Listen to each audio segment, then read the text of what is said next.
All right, what is going on, guys? Let's freaking fracking go, ladies and gentlemen. Let's get started here.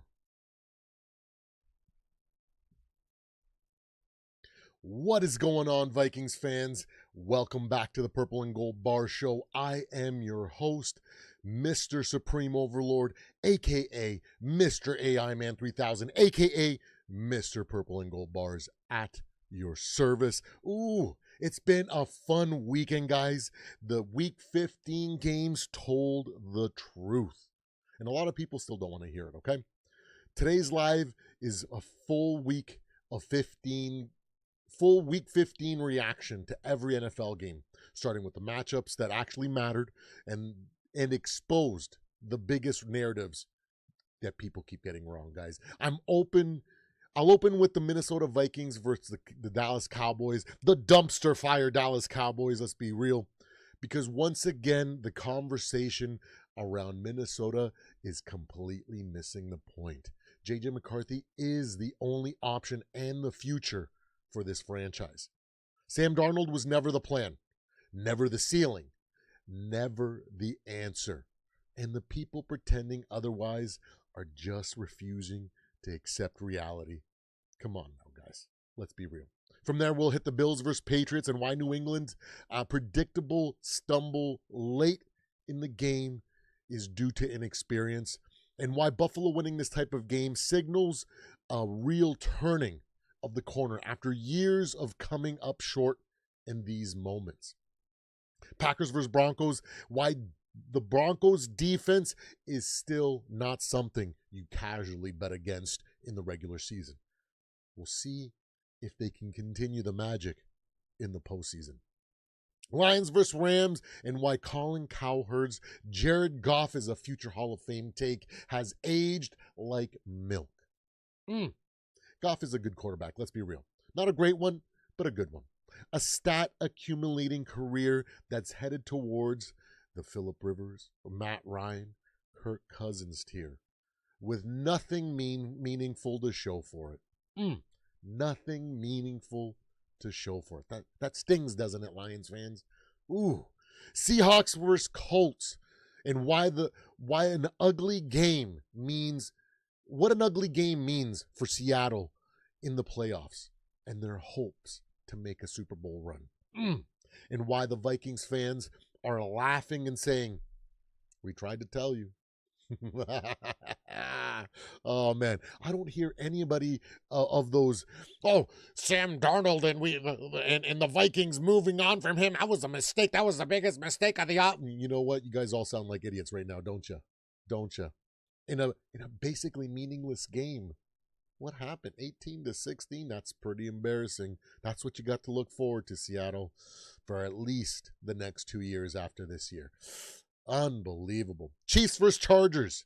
Why the Chiefs look beatable this year and why the AFC West is far more open, wide open for the foreseeable future. After that, we're going to break down all the rest of the Week 15 games, give you guys my honest reaction. So before we get into that, let's start the show.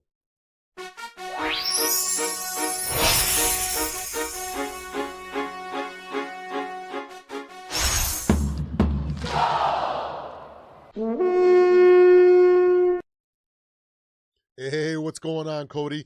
Absolutely, brother. I wish people were listening to me this entire time because I told you, this kid is a resilient learner, okay? He's the type of kid that has the work ethic, that backs up the potential, and now just has to go out there and struggle and learn through adversity, learn through the making of the mistakes. Because that's the type of guy, the type of learner he is. When he makes a mistake, it like burns into his brain. It like he just replays it over and over and over and vows to himself, I will never make those types of mistakes anymore. Look at that deep ball that he threw to Jordan Addison yesterday. Ooh. It was like he had learned from all those deep balls that came up with interceptions. You know, he's learning to, you know what, not feel that pressure when it comes to, I need to get the ball to Jettis, okay? He's the greatest receiver in modern football. It's undeniable, okay? And he needs to learn how to throw the ball to that type of talent. You know, there's a little bit more nuance to the ball placement that you throw when you throw to a guy like JJ, which might be double covered, might have to be in those situations where he's got to come up and over someone to get it. He's going to learn. And I'm sure this offseason, the Vikings, I'm praying, are not going to make the same mistake and let Jettas not participate, not play in the preseason, and put it on JJ and the boys to play more in the preseason so that he can practice putting those balls in. It makes it an emphasis to being like, okay, we're just gonna simulate some double coverage, some really good situations for you to throw up these 50-50 balls to throw to the number one receiver so that he can feel the sting of when he makes those mistakes so that he can learn how to place the ball, because it's completely different. The way that you put the placement for Jettas over Addison, over Hawk is completely different, okay? You saw that pass straight up the seam to Hawk yesterday. Ooh, you know what? We're getting a little bit ahead of ourselves here, Cody, because you definitely sparked a little fire under my butt here, but we need to start. Ooh! I tried to tell y'all. JJ McCarthy is the future. He is the only option, ladies and gentlemen. And yesterday's game was another feat of his resilience, his potential, his work ethic, you know, and that ability, that delusional confidence to put the cape on and go, I am refusing to let the narrative or let whatever BS is being said about me to become the truth. I know I'm better than that. I know I can put the cape on. I just don't have the experience with the cape on, but I can put it on, and I would damn sure put that onus on myself to win, you know? Every single comic book, every single movie that we've seen Superman, he always has a moment where, you know, in the most recent, the Man of Steel, right? With when he puts the capes on, he finds the Fortress of Solitude. He goes out into the Arctic, and he tries to fly, and he goes so high, and it looks so good. And then he comes crashing down and takes down a mountain with him. What a freaking good example to show what this man is made of. JJ McCarthy, at 22 years old, has that confidence, has that ability to put the cape on, something that Sam Darnold will never have, let's be real. Something that Daniel Jones, let's hope for a speedy recovery for him, because we want to see him do good, let's be real. But we know he's not the future. We know that he can't do this. Every single time Superman in the movies does that, he struggles to figure out how to use his heat vision. He struggles to figure out how to control his strength at times. But after that learning period, who does he become? Who does he become, ladies and gentlemen? He becomes the Man of Steel. And that's the stage that JJ McCarthy's in. He's starting to figure it out, because you know what? After he figures it out a little bit here, he goes into that first fight and he struggles, you know, and we're going to still, I feel like we're still going to see some struggles from the young man this season. I don't think that we've turned a corner and all of a sudden JJ McCarthy's the future and he's going to be perfect here on out. No, that's not what I'm saying. I feel like he's going to continue to move towards the right way. He's going to start committing himself to learning how to throw to Jettas, and there's going to be some stumbles still, okay? But, man, I'm excited for this offseason. Man, I am excited for the 2026 Minnesota Vikings, because the Minnesota Vikings 2025 are forged in fire, just like I've been saying all season, especially the last few weeks. What an incredible game, guys. 250 yards, if I remember correctly, 2 touchdowns, 1 interception. And that interception, you know, nobody ever gives flack to any quarterback because a batted ball turns into an interception, okay? Nobody goes, that quarter. So I don't want to hear nobody freaking talking like that. Yeah, it was an unfortunate series of events, okay? And it's a funny way to start the game with the first pass of the game going like that. giving those Cowboys, ooh, that dumpster fire Cowboys fan base looking like, oh, we're going to do it. We're freaking unstoppable. JJ is going to come in and look like freaking the baddest, the worst quarterback in the league like we've been saying he is, or like the media's been saying he is. But guess what happened, ladies and gentlemen? JJ McCarthy. Quarterbacks like Jared Goff start the game like that, they start to crumble. Big game Goff shows up and he can't figure it out. And yeah, he might have finished with a nice stat line, but always in a loss. But what happens with JJ McCarthy? Because he's got that it factor. He's got that ability, that delusional confidence that allows him to put those things in the rearview mirror and never let it bother him. That's what franchise quarterbacks are built on. That foundation, that work ethic, that determination.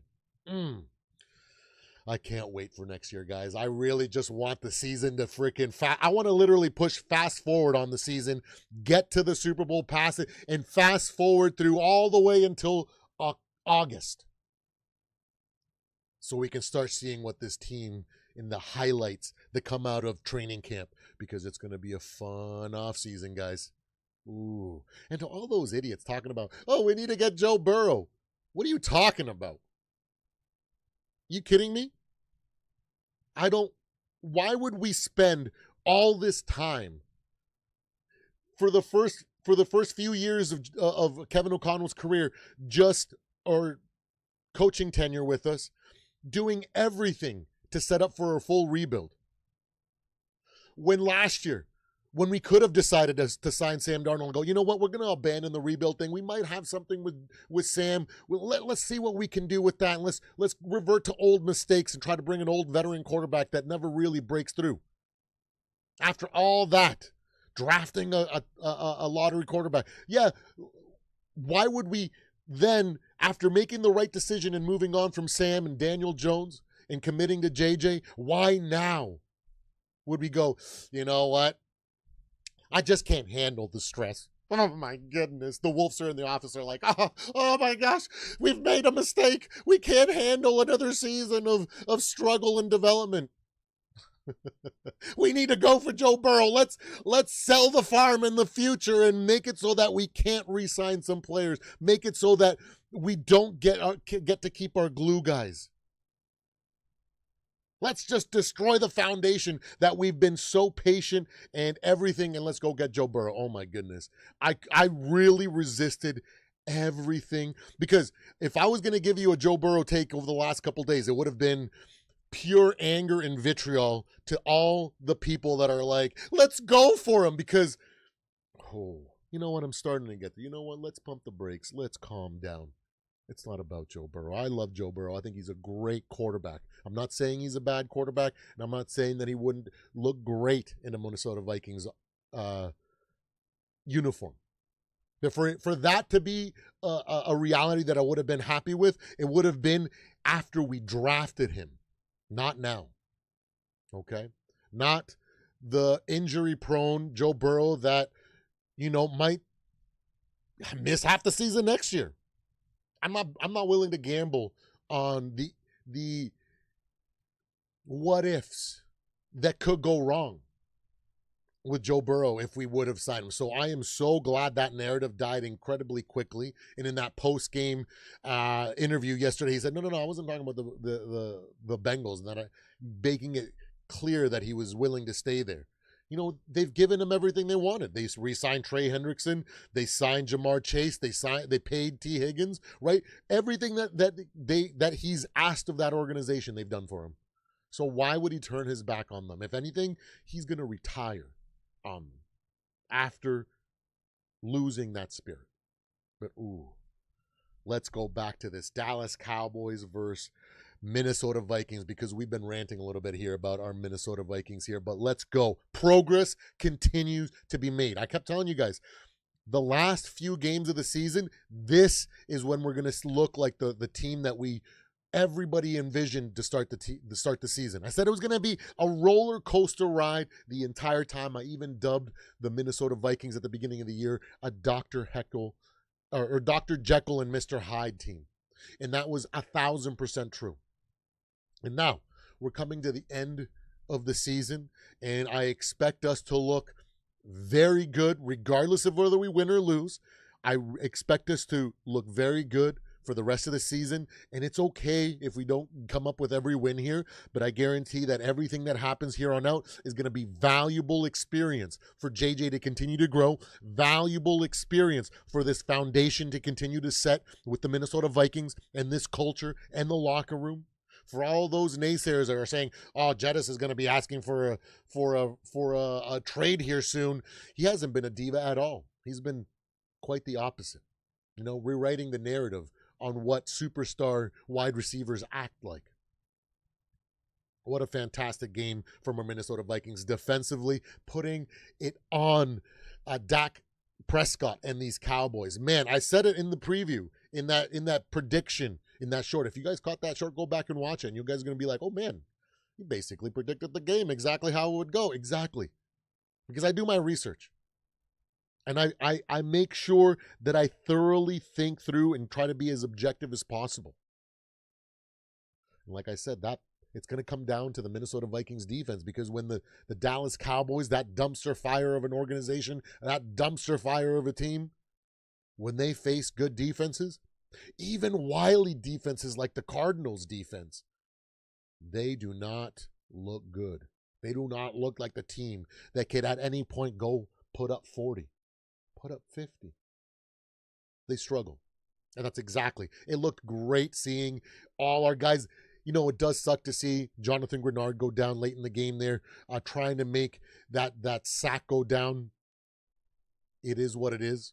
Maybe we just pull the plug, let him fully heal so he comes back 1,000%. Let Dallas Turner fill in that void, because we have seen Dallas Turner emerge this season. At first I was like, guys, Dallas Turner, for all this bust talk, he reminds me of Anthony Barr. People don't want to hear this or admit this, but Anthony Barr, he did so much stuff that did not appear on the sheet, the stat sheet. Okay? He had some great statistical games as well, but he was very much a glue guy first, and then sometimes he would go off.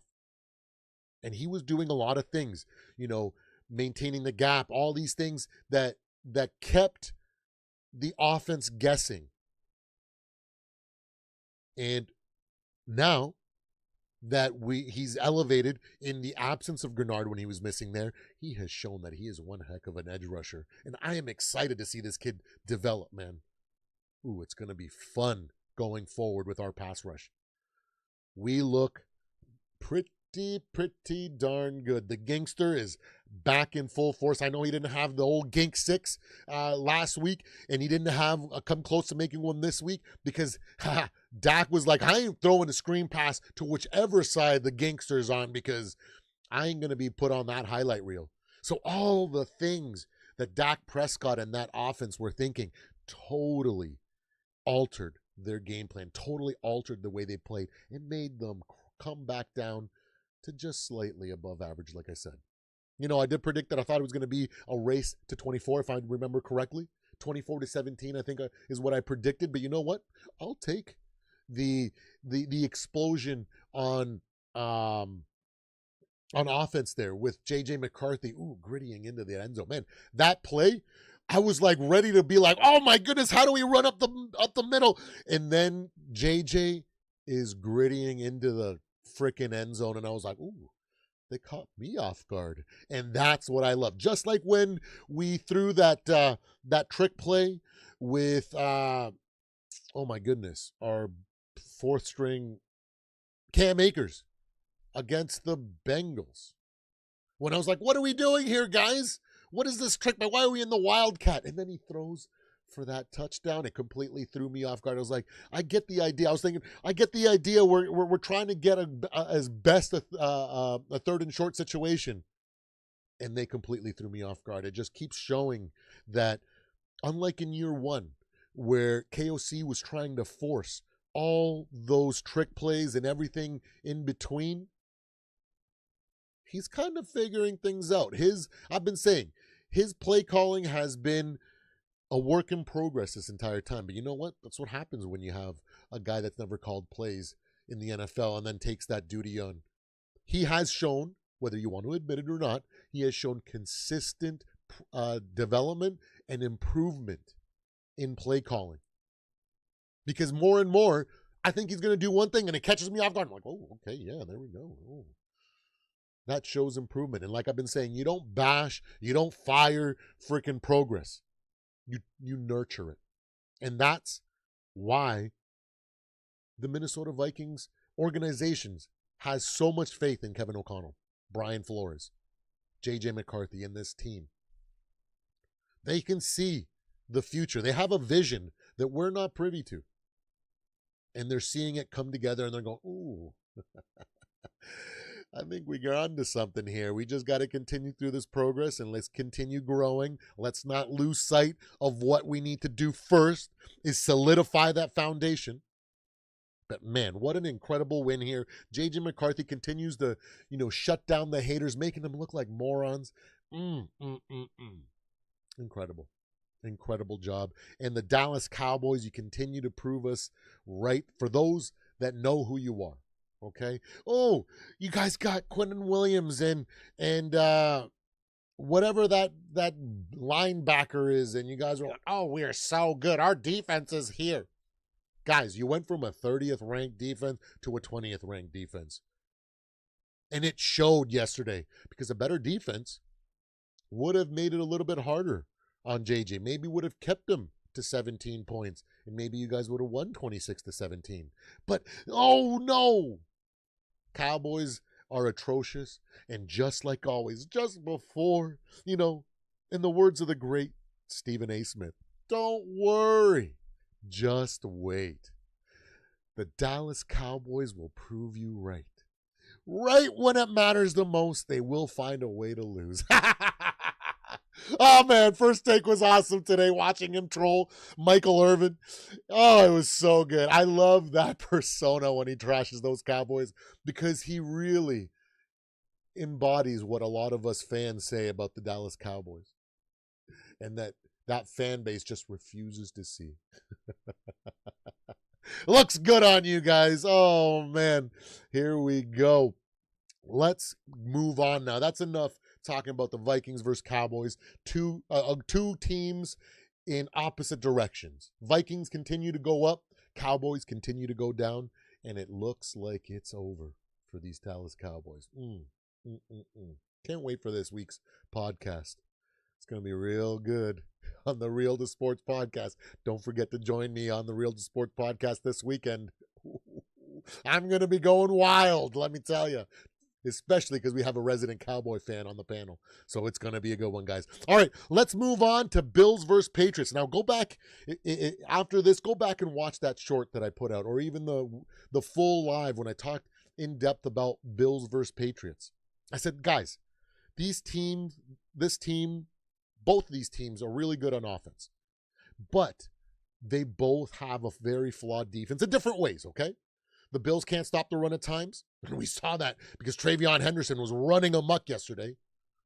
But the Patriots also are equally as bad in the red zone or in certain situations. They just are not to that standard. They're an all-out offense-first team. And I said that, and I've been saying for the last couple of weeks, I really like these Patriots. I've definitely picked them for a team that's going to be one of the teams that will turn heads, and they have proven me so right.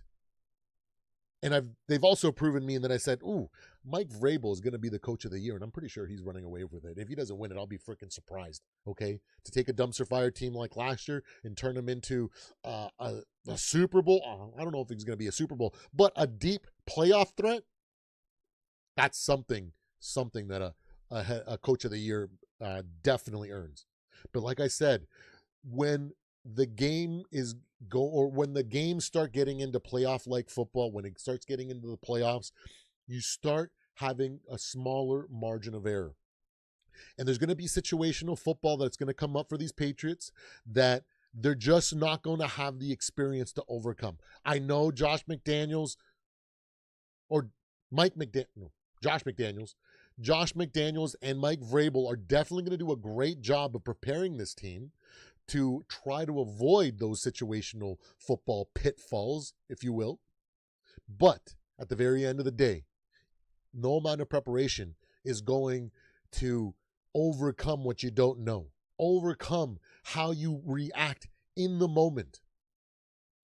And I said, there's going to be a couple games that they might drop here at the very end of the season. I don't think it's going to affect their playoff chances, but they're going to drop a couple games because they're going to need to, they're not going to be able to overcome in those situational football moments, but it's going to be good for them because that's the tough losses that they need to have in order to gain that experience so that they don't do it in the future, so that they can be more of a threat next year and even more of a threat the year after that and going forward, for sure.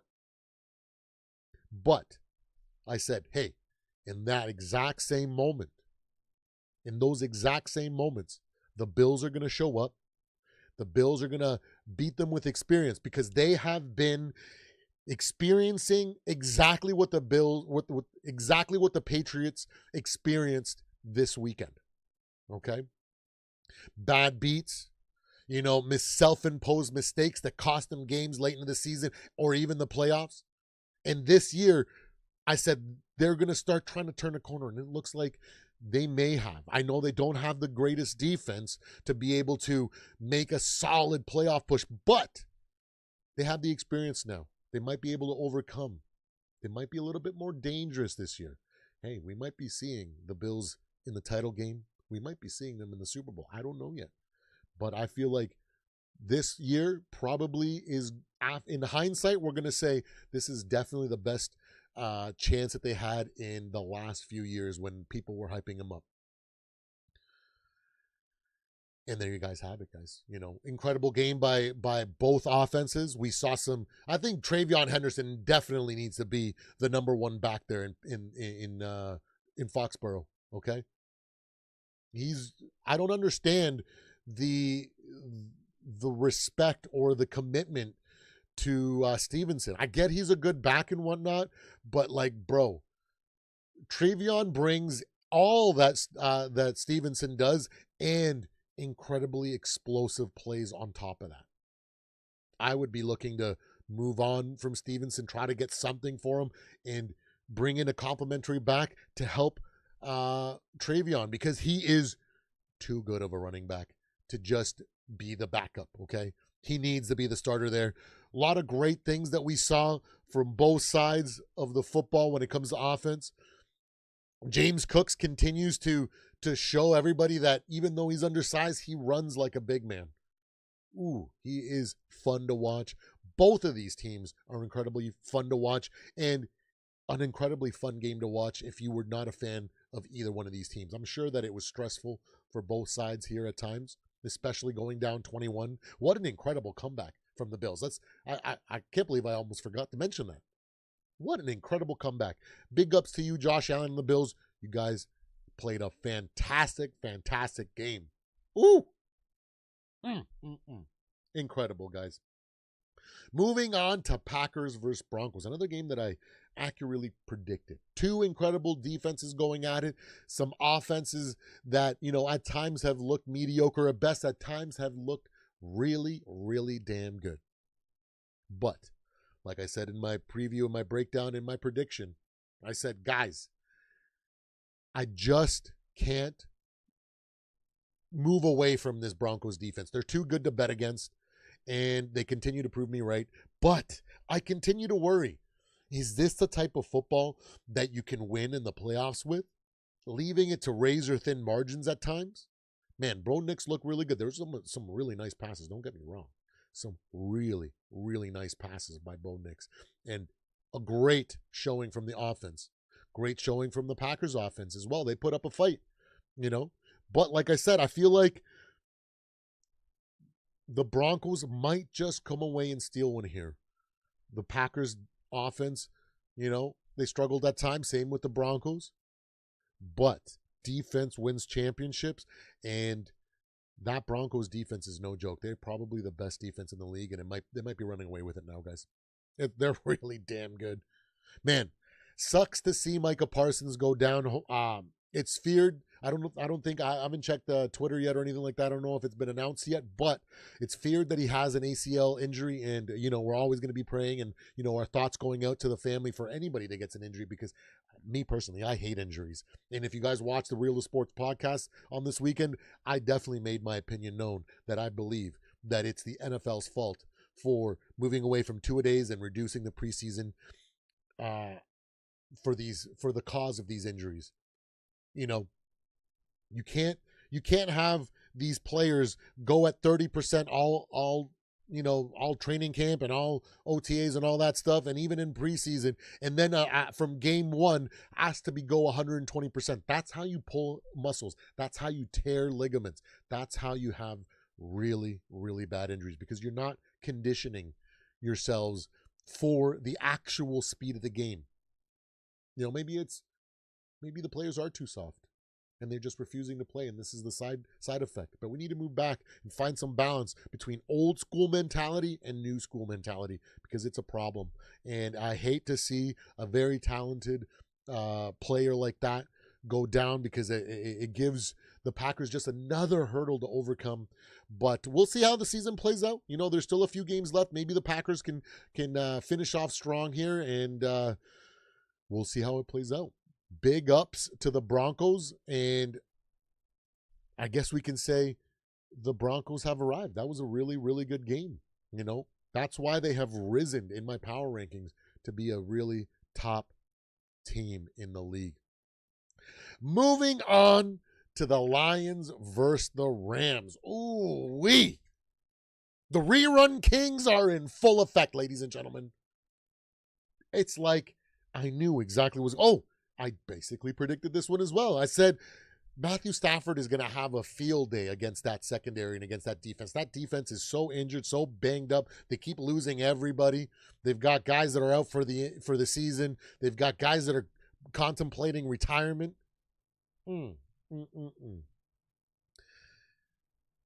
told you guys that the Lions are who they are. They're the type of team that decides to build on swampland and try to set their foundation on swampland when just 500 feet to the left or the right, they have solid ground to build on. They just don't learn. I think it comes from the ownership and the head office, the front office. All those guys. That's where the flaw is. Because you know what? Potential, talent, even coaching isn't that bad. They just have some fundamental flaw in the way that they put teams together. And that starts with the ownership and down, right? I said it, they're in the middle of kind of collapsing and falling back down to one of those teams, because this is what they always do. Let's go back and research the Lions, okay? Go back and watch that live where I talk about how the Vikings and the Packers, they're not like us, okay? We're a top 10 all-time winning franchise. The Lions are hot garbage in franchise wins. They don't even have a winning record. They're like 793 to like freaking 680 or something like that. Just pure garbage. They do this every couple of years. They spend so many years on a last place schedule, and they accumulate a bunch of talent. And somebody comes in with a little bit of vision, and they kind of make a run at it, and then they collapse. They can't break through, and then they start losing their coaches because they start getting jobs elsewhere because they know better than anyone else what the actual potential is. What do you think Ben Johnson left? You think he was like, I can stay here and try to make another run for it when I see the writing on the wall, and we are just not that good. We can't overcome our foundational flaws. I better get out of here and start working with a team that has way more potential and that I'll have more control, because they're not doing it the right way. And now look at them. They lose their defensive coordinator. And the Jets, although they don't have the winning record, in my eye, I see that, maybe 3 years from now, 4 years from now, if Aaron Glenn, if they commit to him, I think he was the right choice.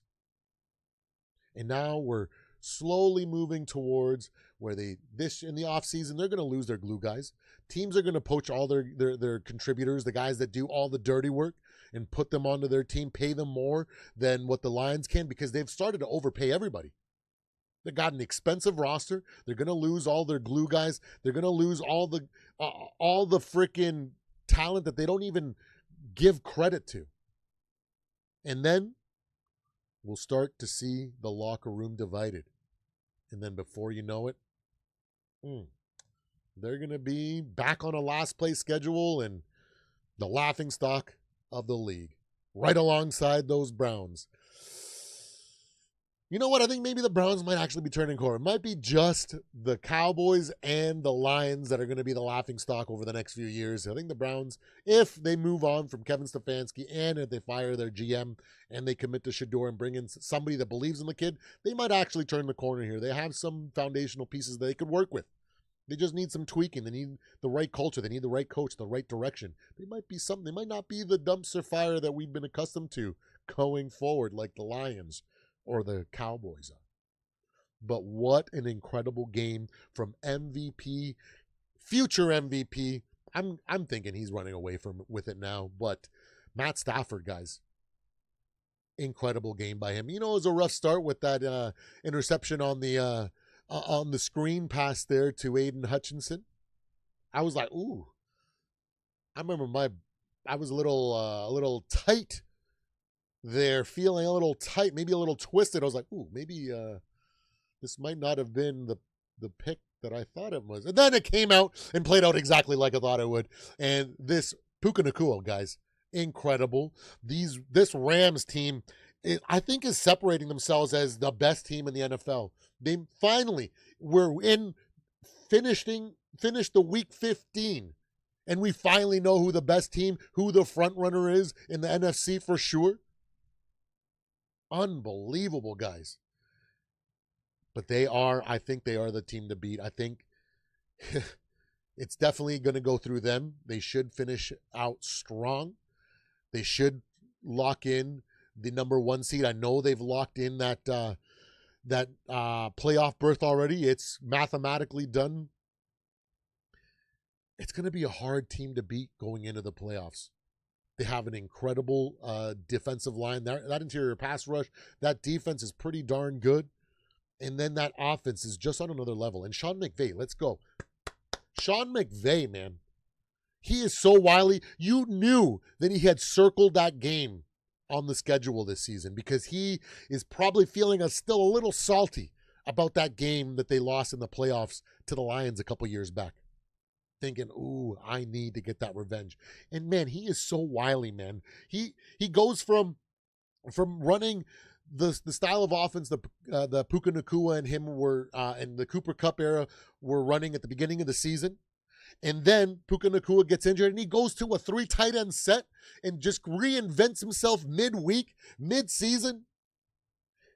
Pulls it out of the fire. He is an incredible football mind. And with him, Matthew Stafford, and the way this roster is built, what an incredible team. What an incredible performance. 42 points in a great win, silencing all those Lions fans. I don't see in the last couple of weeks the Lions fans in the comment sections of everybody's fan bases. You guys notice that? That they were such an incredibly annoying fan base. You'd see their posts in a game or where a franchise or a content creator where it's like Commanders talking Commanders Eagles or something like that.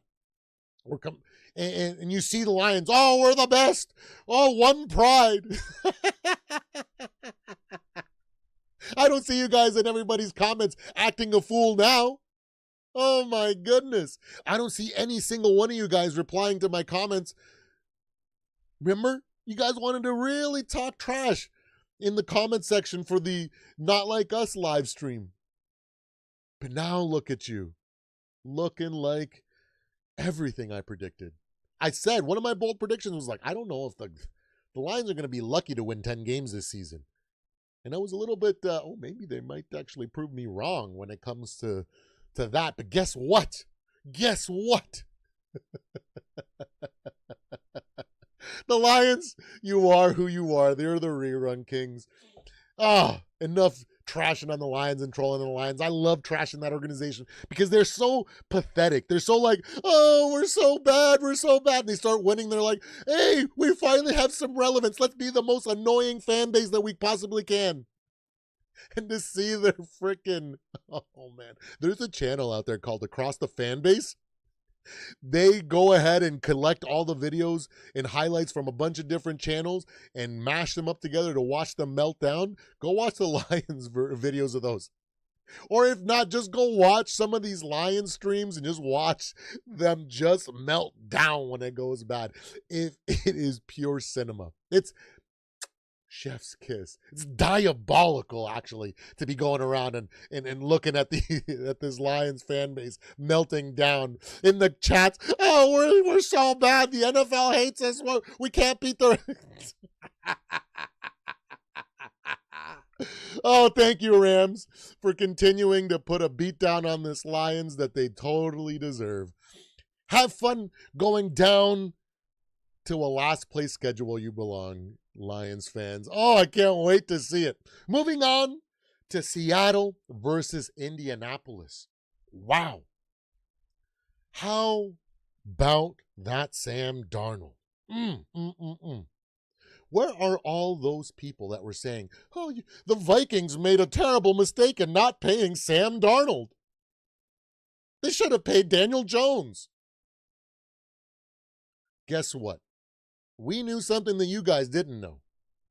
Because one, you guys were dumbasses and were like, look at how great the start of the season. It's looking for Sam Darnold. He's looking all time. Look at these stats. Look at this offense. I said, hey, just like Stephen A. says about the Cowboys, settle down. Don't worry. We know what Sam Darnold is, okay? His reclamation project isn't over yet. It's only just beginning. Because we've seen that he's raised his floor. He's a great regular season quarterback. But when the game gets tough, when the pressure is at its highest, when the stakes are on the line, or when it's playoff football, he just doesn't have it. He can't put the cape on. He sees ghosts, whatever you want to say. Look at how he played against my Vikings. He should have had zero pressure. Should have gone out there and thrown for like 400 yards and completely embarrassed and turned that narrative, the heat up on that narrative that the Vikings made a mistake. But what happened? He looked garbage. Absolute garbage. What happens this week against the Colts? Oh, man. Old man Rivers is in the game, and he's like, oh, my gosh. This is too much for me. I can't do it. His inability to handle pressure is embarrassing. 18-16. What does this say about the Seattle Seahawks playoffs? Exactly what I've been saying. I said, guys, Seattle's going to be a great regular season team. They're going to make the playoffs. Sam Darnold is a good player. But like I said, I don't think he's going to collapse in the playoffs. But I think he's going to be mediocre, which is an improvement. That's what he needs to do. He needs to improve. He needs to go from collapse to mediocre to average at best to slightly above average. And he's like 2 years away from getting to average or slightly above average, because you need at least that level of quarterback play in order to make a Super Bowl run.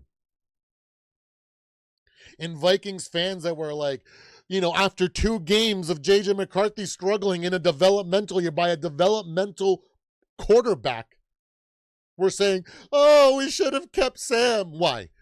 So we could be getting blown out or embarrassed in the late part of the season, or getting embarrassed in the playoffs, to have last year and this year and then the next year and then the following year before we could finally have something when everything would have started to fall apart?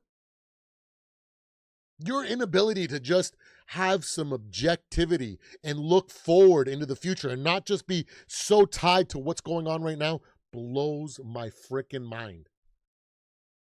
Unbelievable. Doesn't look good on that crowd that was saying, Sam Darnold, the Vikings made a mistake. They should have paid him. We should have paid him to what? Ruin our future? He was never the future. And I'm sorry to say, Seattle, we tried to tell you, don't get your hopes up. It's just going to be a bumpy ride. But let's move on to Phillip Rivers and the Colts. You know what? They tried to put up a valiant effort, okay? That defense came to play. They really did everything in their power to give Phillip Rivers the best shot. And like I said, I don't think that I like I said in my preview, in my breakdown, I said I don't think we're gonna see a Phillip Rivers of like the worst, like the bottom of the barrel Phillip Rivers. Okay, I don't think that we're gonna see the best version of Phillip Rivers. I thought we are gonna see somewhere in the middle, slightly above average, slightly below average, not great but serviceable, slightly better than their backup quarterback, their rookie that's dealing with a knee injury. Hey, and big ups to old Phillip Rivers for sticking in there, coming up with a touchdown. Grandpa's throwing touchdowns. I love it, man. I don't think they're going to do great going forward. I don't think they're going to salvage an incredible playoff run, and Phillip Rivers all of a sudden going to figure out how to fricking be that unstoppable monster and take them to the Super Bowl. But I think it's a fun narrative. I think it's a fun team to watch, and it kind of sucks because their wagon is tied to Daniel Jones, right? Who else are they going to pay? They don't have the draft capital to go out and draft a young quarterback. They don't have really anything to work with. Salary cap wise. I almost wanted to say calorie wise. Man, this freaking weight loss challenge that I'm doing is freaking killing me. 100 pounds lost in 6 months is freaking brutal. I'm down 70, but these last 30 pounds in 15 days is going to be rough. It's going to be rough. I might not make it, guys. It might be middle of January, end of January, I finally hit that. But still, quite the accomplishment, if I do say so myself. But anyways, let's get back here to the Colts. I think it's going to be a fun situation for them going forward with Phillip Rivers. I think it's going to be a fun narrative. I think that over the next couple games, Phillip Rivers would come back to a little bit closer to his form. We might see him throwing more than 150 yards, and he might be throwing a little bit more than 200 yards and might actually look competitive. But I just don't think it's going to be enough going forward. I think it's just going to end in a bad situation. It's going to look like a bad playoff beat, you know what I mean? But it's going to be fun. And, big ups to Phillip Rivers for coming out of retirement and doing his best to try to pull this out of the fire for the Colts. It just sucks to see. And what's going on there. And, it sucks to have any quarterback go down with an Achilles. And it sucks to see that. But it is what it is. Big ups to you, Indianapolis, for at least continuing to swing for the fences. This is why I said I'm pretty sure I gave this pick when we talked about this on the Real to Sports podcast. I think I graded this like a B minus, maybe even a C plus, because I just think this was a stupid decision. Because if this happened, what's happening right now, they've basically screwed themselves. So it's gonna be fun watching the QB carousel between Phillip Rivers and whoever. If it's a struggle fest until Daniel Jones comes back at the end of the season next year, or maybe they can find some sort of way to, trade for Kyler. Oh, man. This season has been a lot of fun in so many other ways than just the wins and the losses, guys. All right, moving on to the Chargers versus the Chiefs. Ooh. It sucks to see a great quarterback go down to injury, and I'm pretty sure it's been confirmed now that Patrick Mahomes has suffered an ACL injury, and in a struggle game that it was, Chargers end up doing more than enough to put these Chiefs away. But man, these Chiefs definitely, like I said before the season, I said this Chiefs team is going to look more beatable than ever before. That air of invulnerability is gone. It sucks to see them go out this way. I would have much rather not see Patrick Mahomes go out on his shield like that with an injury. I would much rather see him game after game till the rest of the season just throwing and trying his best to make something happen, even if it's a loss and they just don't get there. Because at least we can say, hey, you gave it your all. You did your best. It just wasn't good enough this season. You guys need to kind of readdress what's going on. Your secondary. You know what? The criticism with Spag's defense, where when you don't have that superstar defense, superstar players, your defense becomes mediocre. And some of these superstars are now getting old and they're not playing at the level that we're used to seeing. He's going to have to reinvent himself in the offseason, going to have to go out there and find some dynamic players in the draft or whatever they need to do to reinvent and find some diamonds in the rough to reinvent this defense and put back some more superstars, because that's going to be the issue going forward, especially on that defensive side. Travis Kelce's probably going to retire. Who's going to step up? Who's going to be that clutch playmaker? Is that playmaker on the team right now? Is Rashee Rice the guy? For right now, I think the dynasty is over. I don't think we're going to see that type of Chiefs team going forward. I think they're going to be able to do good. They're going to be able to find some players. They're going to be able to become an above-average team that's going to have to be in that place where a lot of these good teams are, where they're going to need a lot of help. You know, teams losing, the right team, you know, stumbling in the playoffs in order for them to pass them, because they would be their kryptonite, you know. But I don't think, you know, you can really count out Patrick Mahomes. He's a very gifted quarterback, and he, you know, he's going to face some adversity coming back from injury, but I think they're going to be okay. They're not going to be a dynasty. They're not going to be a top 10 team, top 5 team. They're just going to be a competent team that if they can get going, they might be able to do some stuff. And if everything goes right their way, they might still be able to maybe sneak in a playoff run here over the next few years until Patrick Mahomes is either traded away and they commit to a full rebuild, or they just ride it out with the sunset with him, and then they just, you know, he comes to the end and he retires it. But until from here on out, I think they're just going to be an okay team, and at times maybe a good team. A great and dominant elite team, I don't think that's in their future unless they do some crazy free agent work and they hit on some major stars to fill in those voids that they're missing, that were really the heart and soul for this team. But let's be real, these Chargers are doing pretty good. But like I've been saying, you know, Herbert is very, very, very good. He's a great quarterback. But the thing for me is his replacement that they picked up in the trade deadline for Joe Alt. I just think that is their weak link. Okay. I saw it last year with Cam Robinson when we traded for him after Christian Darrisaw came in. He had some really good games. He had some really bad games. He had some mediocre games. He had some slightly above average games. And then he had just some middle of the pack games. And I think that's just how it's going to go for the Chargers, right? It's going to go as good as this offensive line and that left tackle can play in relief of Joe Alt. If he can avoid having just dumpster fire games, below average, mediocre games, they might have a real shot here. And if things go the right way, the Chargers might still have a legitimate shot here at making some noise in the postseason, okay? I really like this team. You know, they have a great offense. Justin Herbert is a good quarterback. They have some great pieces here. They're just really injured, and they have some big things to overcome, especially at the running back position, right? So it is what it is. You know, big ups to the Chargers for coming away with a big win that they needed to stay in the hunt and stay focused on getting the best seeding that they possibly can so they have the best chance to overcome in the playoffs. And you never know. You never know. We've seen crazier things happen in the past, but an incredible game. It's sad to see a passing of the torch, a changing of the guard, whatever you want to say, but the Chiefs are no longer the dynasty. I'm going to stamp it right here.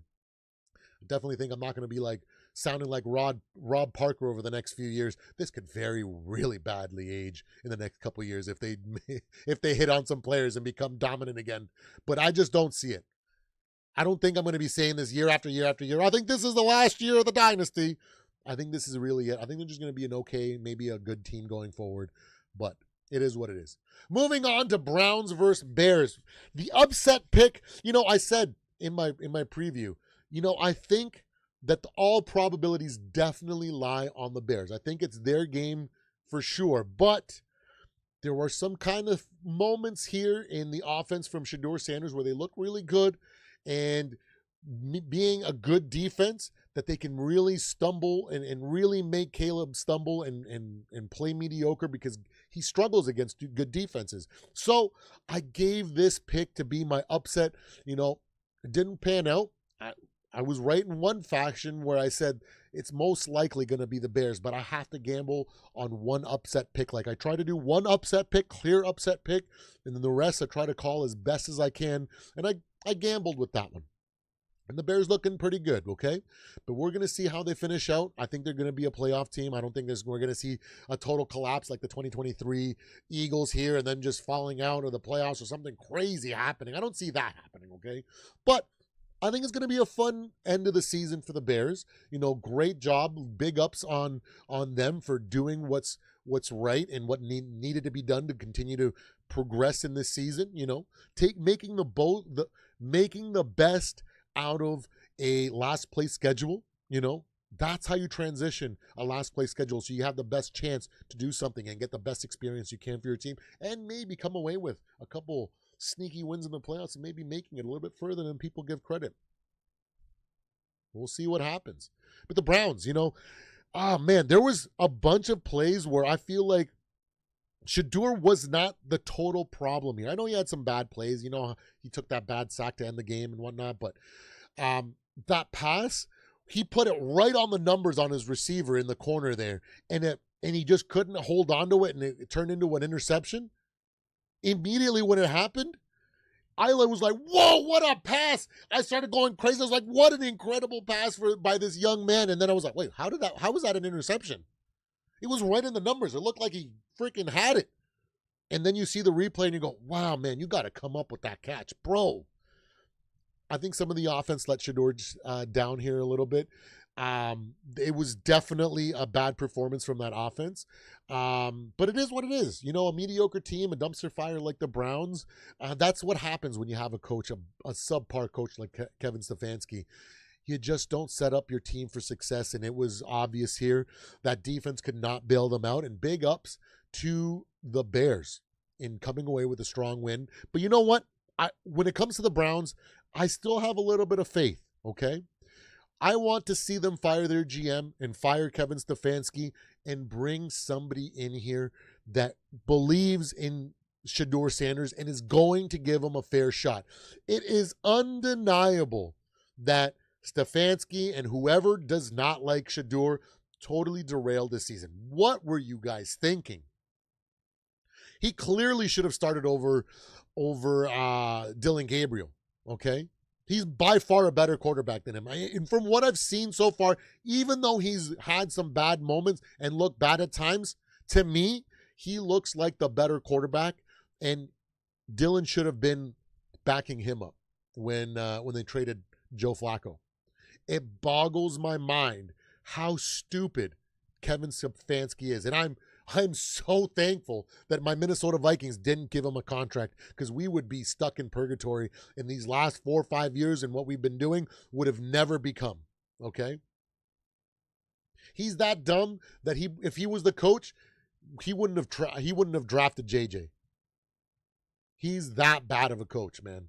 Unbelievable. But guys, Browns fans, if you guys make that choice and you guys move on from your coach and your GM, have some patience with these young kids. I think he shows some real potential.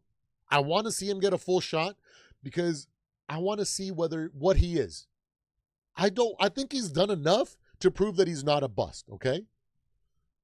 Maybe backup quarterback, maybe game manager, good quarterback, maybe slightly above average. I don't know. Maybe great, maybe elite, maybe legendary. All that's still on the table. But he just needs to get a fair shot. And if they don't move on from Kevin Stefanski and they don't move on from their GM, he needs to request a trade and get to an organization that's going to believe in this kid. Hey, maybe the Browns are that dumb. Maybe the Cardinals can do old quarterback swap. Shedeur for frickin' Kyler. Ooh, I'd love to see that. I'm down to see wherever Kyler goes, to see what team goes for that, okay? But I'm also on record for saying in a previous video that I made about the Kyler Murray experience that maybe, I think I positioned it, maybe the Miami Dolphins and the Cardinals should consider a quarterback swap, because I think it would put a chip on both Tua as well as Kyler's shoulder, maybe humble him in a way that makes him actually get back on the path to becoming a good quarterback, because he ain't it right now. He plays too much hero ball. He's too egotistical. He thinks that he needs to be the reason that they win instead of doing the right things that have to happen in order for them to win. So we'll see what's to come here from the Browns. Great job, Chicago. You guys are doing great. Fantastic job. Moving on to the Ravens versus Bengals. Ooh, you know, I was a little off on this one because I thought this was going to be a bit of a shootout. And I thought that Joe Burrow, if they were able to come away with a lead early, it might be more than enough for them to force the Ravens into becoming a one-dimensional team. They just could not pull it out. They just could not find that form. Joe Burrow did not look like Joe Burrow. But it's okay. You know what? Lamar Jackson and Derrick Henry are a great duo. They are awesome. I'm a Lamar Jackson fan. As much criticism I have for the kid and for this team, I'm actually a fan of this team. And because they give me some awesome regular season games. You know, some of the things that they do in the regular season, incredible. Some awesome highlights. Derrick Henry, one of my favorite running backs. So I have a lot of love for this team, but I am not deluded in the fact that I know who they are. They're regular season merchants, okay? This type of football doesn't work in the playoffs. We've seen it time and time again. Let's not forget when Lamar predicted a Super Bowl run and then got beat by the Titans. Ooh, that was really ugly. I made a lot of money on that bet, actually. I bet on the Titans that game. But anyways, great job. This isn't a bashing on the Ravens freaking segment. It's not a trolling of the Ravens. It's actually a great job. I'm very impressed that you didn't let the pressure get to you, that you guys came out and handled your business, and then you guys put belt to ass, and then you guys leaned in to what you guys do best, because that's what you guys need to do. You guys need to focus on that. Stop hyping up your defense. It's not a good defense, okay? I really like Kyle Hamilton and the things that you guys are doing on defense, but you guys are barely like 19th overall, okay? You guys are slightly better than the Dallas Cowboys defense, okay? You guys can't bank on that. You need to bank on what your strengths are. Lamar Jackson, that dual threat option, confusing, putting too much mental stack on the opposing defense, and then them running amok with what he does and what Derrick Henry does. Once they're too focused on Lamar, Derrick Henry becomes a monster, okay? And you guys need to focus on that and build a solid defense, because if you guys don't build a solid defense in this offseason, you guys are going to keep running into the same problem year in and year out. You guys are going to struggle in playoff-like games. You're going to struggle in the playoffs, and because you need that defense. You don't understand. As good as Lamar Jackson and Derrick Henry are and the potential your offense has, you guys need to be a defense-first team. You guys need to invest everything into your defense in order to have that be your backbone. Because once that's banging and you guys give extra drives to Lamar to allow him to be Lamar Jackson, Action Jackson, you guys can actually make a deep run. I just don't understand why you guys don't do it. But we'll see. Great job to the Ravens. Man, it sucks to see what the Bengals are going through. Joe Burrow is in the midst of it here, but it is what it is. It is what it is. Cardinals versus Texans. Woo-wee. Nice little game here. Big ups to the Texans in their game. They ended up winning at 40-20. A big belt to ass sort of game, but the Cardinals put up a little bit of a fight. They put up 20 points. You know, like I said, the Cardinals are a team that can, you know, they might be able to race you to 21, 24, but their defense needs to step up and hold them down, right? But Texans are just too much for them. Like I predicted the Texans to win in this game, and it is what it is. I'm hoping that CJ Stroud's confidence is starting to bloom again, and he's kind of coming out of this sophomore slump, like I said. But you know what? It's looking good. Big ups to the Texans. Big ups to the Cardinals. I'm excited to see what the Cardinals do in the offseason, which way they go, because in my opinion, I think they're done with the Kyler Murray experience. I think they're moving on from him. I think post June 1st, once the salary cap hit isn't as high, they're going to be making a move for something here. And I'm excited to see what happens going forward, because such a great franchise, usually a really stable franchise, committing to the panic, committing to the fear, the inconsistent, and just going for Kyler after Josh Rosen, and then trying to sell the farm to give him all the tools, and it's just failing. You know, it's weird. It's weird from the Larry Fitzgerald days, you know what I mean? To see how, how stable they were to now, it's jarring to me, So I want to see the Cardinals improve in the offseason, and let's see how they do. Moving on to Jets Jaguars, another beat down here by the Jaguars. I definitely picked this one as well. The Jaguars are looking good, guys. That Liam Cohen offense, I said, guys, don't worry too much about these early season stumbles, because I think it's a thing of they're getting confused with old muscle memory and old theory and game plans that they had with previous coaching regimes and philosophies, and they're kind of reverting at times. But as the season goes on, they're going to be more and more on the same page to the Liam Cohen philosophy that he's got going on. They're becoming more and more consistent. Trevor Lawrence, ladies and gentlemen, what a fantastic game. He hasn't been having a statistically great season this year, but I think it's because of that factor that he's got so much of this old stuff that he's got to change his mentality and commit to this new system, new philosophy, and he's starting to turn the corner. He's starting to have less and less mistakes. He's starting to look more and more polished. And I think going forward, man, this team next year, the year after, they're going to be a bit of a problem here. I think Liam Cohen was definitely the right decision for the Jaguars. And the Jets, they put up a little bit of a fight here. 20 points, pretty darn good. They're starting to come away, like I've been saying, there's only one or two jigsaw pieces put into place here. I know they still have 998 pieces to find and place in this jigsaw puzzle that they're working on. But I see the potential. Like I said, in 3 or 4 years, they might be something special. They're putting together a bunch of draft capital, and if they do some good drafting and they build a solid defense and build the trenches up real good, they are going to be in position to draft a young quarterback coming up here and be able to sustain that growth and that development that a rookie quarterback has. It's going to be a fun in a couple of years. The Jets are going to be a fun game a team to watch. Big ups to the Jaguars. Big ups to Trevor Lawrence. Big ups to Liam Cohen.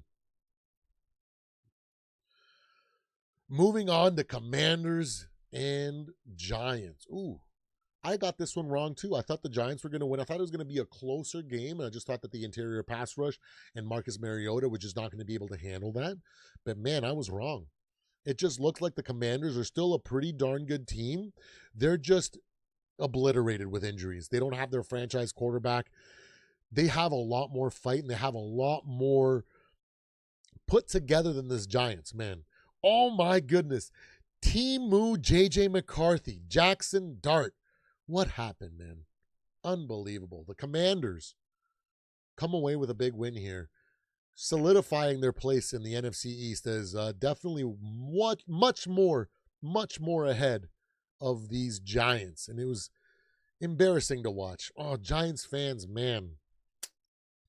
Sucks, huh, TP? Sucks so much when you got Timu, JJ McCarthy at the helm. As much as I like Jackson Dart, I really like the way that he plays. He just needs to make some better decisions in protecting himself when he commits to the run and trying to extend plays. If he can do that, he can avoid some massive injuries. He might be able to develop. He might be something here in a couple of years, but as of right now, he ain't got what my quarterback's got. Damn sure. Oh, man, a fun game. Especially for those that maybe just caught the highlights there, because it probably wasn't one of those games that you wanted to endure a full game, because it was ups and downs and it was rough at times, but it was still a good game. Raiders and Eagles. Oh, belt to ass shutout. I like the potential that I see. I like Brock Bowers. I like Max Crosby. I like Michael Myers. There's so much potential. They're just so directionless. I just don't know if Pete Carroll can do it. I think it might just be he's over the hill. They might just have to bring in some fresh blood. I don't know what it is. They are suffering with a bunch of injuries at with their best tackle is out for the season, right? They've missed on some draft picks on the O-line, because they have been trying to address that O-line, right? They did. They just didn't hit. Those players didn't pan out. And it is what it is. You know, the Eagles came to play, and I picked the Eagles to win. I thought there was a chance. I was like, if the Raiders can just not make the mistakes, and if they can just uh, make it a dirty, ugly game, and Michael Myers can run havoc, run a lot of yards on this team, and keep that time of possession on their side, they might be able to. There's like that 3% chance that they could win this game. But the Eagles, man, they're just, that defense is too good. Their offense, as mediocre as it's been and as under turmoil that it's been, they're just too good of an offense. There's too much potential there for them to stumble and drop the ball against the Raiders. And it is what it is. Like I was saying, I don't think this Eagles team is the 2023 Eagles where they just collapse at the end of the season. I don't think they're the 2024 Eagles where they're just so dominant.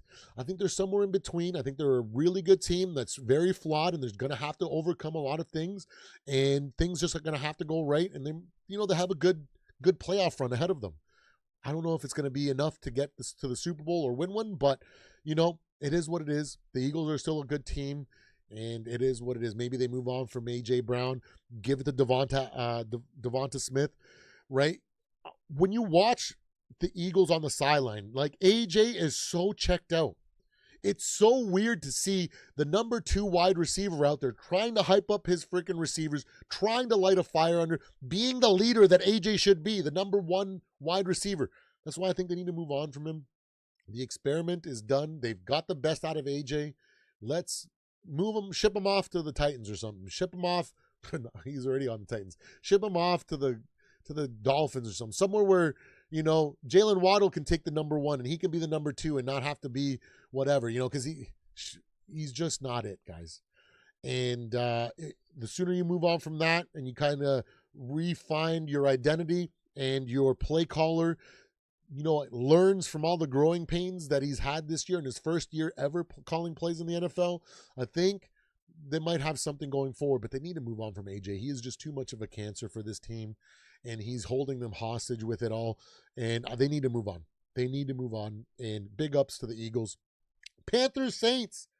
Wow. I thought the Panthers, Rico Dowdle was just definitely going to be too much, but, Tyler Shuck, man. I've been saying I really want to see the best out of all these young quarterbacks, and he's doing a really, really good job in what he's accomplished. I know he hasn't been perfect. He's shown a lot of flaws and made a lot of mistakes, okay? I'm not saying he's, looking like prime Jaden Daniels in year 1 or nothing like that, okay? I'm not saying he's up there, but he is doing a lot of good things. And if you're a Saints fan, man, you got to be really happy today, okay? You guys put an end to this Panthers hype train. People are reminded that the Panthers are still a work in progress. Okay, a lot of people wanted to crown them as like, ooh, maybe this guy should get the coach of the year nod. No. He's done a great job. Let's be real, but it's not like that. Okay, the record doesn't prove it. The bad losses doesn't prove it. It's just a work in progress. And then maybe next year they can make another step and they can be where the hype was. Saying that they are this year. Maybe they can be that next year after another offseason, after some more acquisitions, and moving in the right direction like they have been. Okay, Bryce Young is looking good. He just needs to continue. They need to continue to give him the offensive line. They continue to give him the defense that he needs in order to overcome and some more offensive pieces, and I think he's going to be fine. So, big ups to the Saints. Tyler Shuck, man, you are looking pretty good in silver or in gold and black. Silver, gold, no, in gold and black. Whatever. You're looking good, my dude. I'm happy to see that the young quarterbacks are doing good, and especially now going deeper into the season where the games are starting to get harder, and you're coming up big. Big ups to you. Moving on to Titans and 49ers.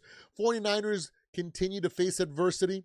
I've been saying all year that these guys have taken every single freaking bad situation and adversity that they've faced over the last 4, 5, 6 years, whatever you want to call it, and they have learned to overcome. Okay? Does not matter who's out. Does not matter when Hall of Famers on the defense are out. Future Hall of Famers, they just find ways to win. Doesn't matter if Brock Purdy's in or not. They have faced in the adversity. They know that they can face it, and they have the confidence to do so with whoever's on the field. And regardless who's on the field, they all come to play as if they are starters and they belong, and they continue to beat people with experience by overcoming adversity. Hey, the Titans did well. There were some really nice passes from Cam Ward. Cam Ward continues to look better to me week after week, and I'm excited to see what these Titans do in the offseason, who they bring as their coach, which kind of philosophy, which kind of culture they continue to build, because I really like Cam Ward. I really want him to succeed. I like all the young quarterbacks. Let's be real. I want all of them to succeed. Every single one. And if we see a lot of progress here coming from the Titans in that aspect, in the right hire of coaches, in the right offseason acquisitions, aqua. I need water. I need coffee. If they can continue to make all the right free agent acquisitions, if they can make some good draft picks, if they can bring the right coaching staff and philosophy in here, these Titans can be something to be worried about in like 2 or 3 years, just like these Jets. Some of these teams give me such tremendous hope for the future of the NFL, because some of these teams are going to come out of nowhere and look really, really good and kind of dethrone some of these old teams, these teams that are really, really good now, like the Lions, when they revert back to a last place schedule and go back to being one of the scrubs.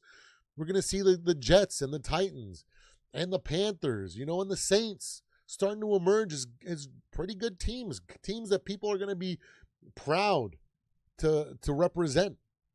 So I'm excited to see what's going on with Cam Ward and how he continues to improve. Even though it was a tough loss for them here, 49ers continue to face adversity and overcome. I don't know if the injuries are just might be too much to overcome playoff caliber teams, past the divisional round, where everybody seems to be more well-rounded and better at situational football, which can match them. I don't know if they can overcome that, but if any team can do it, it's this team. They've continued to overcome and prove the doubters wrong.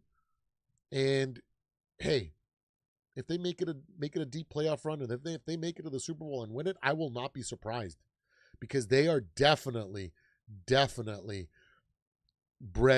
thoroughbred through adversity. And we'll see how it goes. We will see how it goes. Not bad at all, guys. And that wraps up the recap for this week, week 15. I try to tell y'all about my Minnesota Vikings. I try to tell y'all about Sam Darnold and Daniel Jones and the Colts. I try to tell y'all about the Patriots and what they could be. Try to tell y'all about these 49ers and how they seem to overcome all odds. But hey, don't forget, we got a t-shirt giveaway going on right now. Don't forget to subscribe, like, and leave a comment. Anybody that leaves a comment in the month of December is going to earn a ballot, up to 10 ballots for the live giveaway, the draw that we're going to do in the first week of January. And we're going to try to give away as many t-shirts as we can, depending on my t-shirt printer in my hometown here.